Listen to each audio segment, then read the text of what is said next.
11 tahapan tes yang harus dilalui peserta CPNS. Tahap pertama yaitu pengumuman formasi. Pada tahap pengumuman formasi ini, instansi akan mengumumkan formasi kebutuhan CPNS di kepemerintahannya.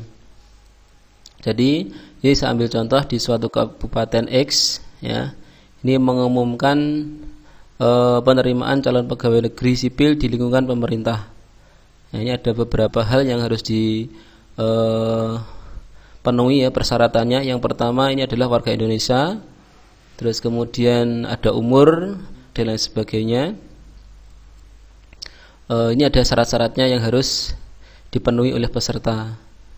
Ada juga syarat khusus ini bagi peserta yang memiliki nilai bagus di perguruan tingginya ya, atau mungkin ada juga formasi disabilitas, ini juga ada ya. Jadi beberapa peserta bisa mengambil formasi ini jika memang benar-benar memenuhi persyaratan.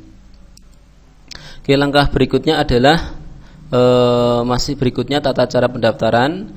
Kalau tahun 2019 ini tata cara pendaftarannya di alamat website sscn.bkn.go.id. Nah, ini ada beberapa tahapan ya. Yang pertama, peserta harus melakukan registrasi, terus kemudian mengisikan NIK dan KK nomornya ya ini ya. Terus kemudian mengisikan alamat email aktif. Terus selanjutnya mengunggah foto. Selanjutnya peserta pengisian data selesai. Peserta wajib mencetak kartu akun SSCN. Setelah itu baru melakukan pendaftaran. Nah, ini ada swafoto dan lain sebagainya. Ini untuk tahun 2019 kemarin. Oke, selanjutnya nanti ada tempat pengumuman tempat dan waktu seleksi. Ini akan diumumkan di website masing-masing. Terus selanjutnya jabatan dan kualifikasi pendidikan yang dibutuhkan. Ini juga nanti ada terlampir. Dan juga pengumuman lain-lain ini ya berkaitan dengan penulisan lamaran pekerjaan, terus kemudian surat pernyataan dan lain sebagainya. Oke, nah ini adalah rincian kebutuhan pegawai negeri sipil di lingkungan Kabupaten Kediri pada tahun 2019. Ini salah satu bentuk pengumuman formasinya. Ini ada nama jabatannya. Ini jabatannya adalah guru agama Islam. Terus kemudian kualifikasinya yang boleh mendaftar ini hanya S1 Pendidikan Agama Islam. Nah, ini kebutuhannya ada 47 formasi umum. Ini penempatannya di beberapa kecamatan, di SMP di kecamatan. Nah, jadi kalau misalkan peserta mau mendaftar di guru agama Islam, dia harus lulus dari S1 Pendidikan Agama Islam. Ya, selain ini maka akan tidak memenuhi syarat ya. Jadi administrasinya tidak akan lolos. Oke, selanjutnya setelah ada pengumuman, berikutnya adalah pendaftaran. Nah, peserta yang sudah melihat pengumuman formasi, langkah selanjutnya adalah pendaftaran. Ini pada tahun 2019 pendaftarannya beralamat di sscn.bkn.go.id. Ini terus kemudian peserta nanti harus login menggunakan email, terus kemudian mengisikan nomor KTP dan KK dan lain sebagainya. Nanti setelah tahapan ini selesai, maka peserta bisa mencetak kartu pendaftaran. Oke, yang ketiga adalah pengumuman administrasi. Jika peserta sudah selesai melakukan pendaftaran, maka setelah selesai maka akan ada pengumuman administrasi. Nah, ini ada saya ambil contoh pengumuman administrasi di Provinsi Jawa Timur. Jadi kalau peserta yang lolos administrasi, maka akan ditampilkan nama-namanya.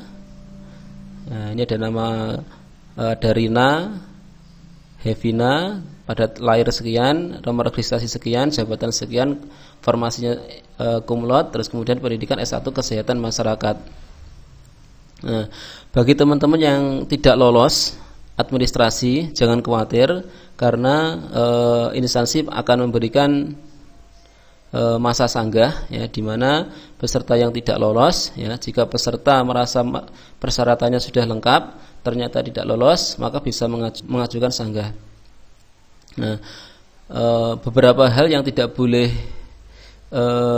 diajukan sanggahnya, yang pertama adalah kesalahan upload dokumen, itu tidak boleh disanggah. Terus kemudian mungkin skenanya tidak jelas, akibatnya dia tidak lolos administrasi, itu juga tidak boleh disanggah. Intinya jika kesalahan itu terjadi di peserta, maka pengajuan sanggah ini pasti ditolak. Kalau kesalahannya ini di panitia, maka pengajuan sanggah ini akan diterima oleh panitia. Oke, selanjutnya setelah masa sanggah selesai, yaitu pengumuman administrasi lagi setelah masa sanggah. Nah, ini ada pengumumannya. Nah, ini ada sebuah contoh hasil seleksi administrasi setelah masa sanggah. Nah, ini ada 39 pelamar. Ini masa sanggahnya, pengajuan sanggah ini diterima. Nah, di sini.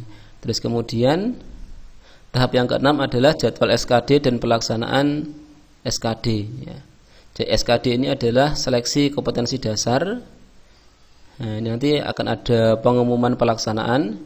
Ini jadwal pelaksanaan seleksi kompetensi dasar formasi CPNS tahun 2019. Nah, nanti akan ada waktunya kapan, terus pukul berapa, nomor urut berapa, jumlah pesertanya berapa. Dan pada saat ini peserta wajib hadir, ya. Kalau tidak hadir misalkan ganti waktu, ini tidak boleh. Jadi tepat misalkan jadwalnya hari Senin sesi pertama, peserta harus hadir pada sesi ini, tidak bisa berubah. Oke, selanjutnya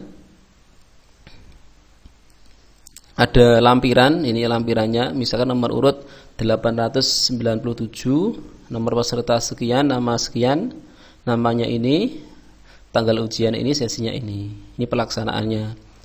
Setelah pelaksanaan selesai, yang ketujuh yaitu pengumuman SKD, ya. Jadi setelah pelaksanaan SKD, tahap berikutnya adalah pengumuman. Nah, ini ada pengumuman dari Panitia Seleksi Nasional Pengadaan CPNS 2019. Nah, ini pemerintah Kabupaten Kediri. Jabatannya ini ahli pertama guru matematika, penempatannya di SMPN 2 Taroan. Nah, ini ada contoh lagi. Nah, ini jumlah pesertanya, ya, yang daftar di SMP 2 Mojo pada tahun 2019 guru matematika ini 127. Sedangkan formasi yang diambil adalah 1 orang. Sehingga dari 127 ini maka akan diambil 1 kali formasi, jadi 3 orang, ya. 3 kali banyaknya formasi. Karena banyak formasi 1, berarti yang diambil adalah 3 orang ini. Peringkat 1, peringkat 2, peringkat 3. Dengan nilai total SKD-nya ini, ya, ada 404, ada 399. Nah, nanti kalau ke bawahnya ini dia tidak bisa mengikuti seleksi kompetensi bidang. Yang bisa mengikuti hanya 3 orang ini saja. Nah, ini yang tidak lulus, ya, nomor 97. Ini tidak lulus karena tidak memenuhi passing grade, ya, di sini. TKP ini 126, ini hanya mendapatkan 119, sehingga dia tidak lulus. Oke, berikutnya tahap ke-8 yaitu jadwal SKB dan pelaksanaan SKB. Nah, ini setelah pengumuman SKD, yaitu berikutnya yaitu pelaksanaan SKB.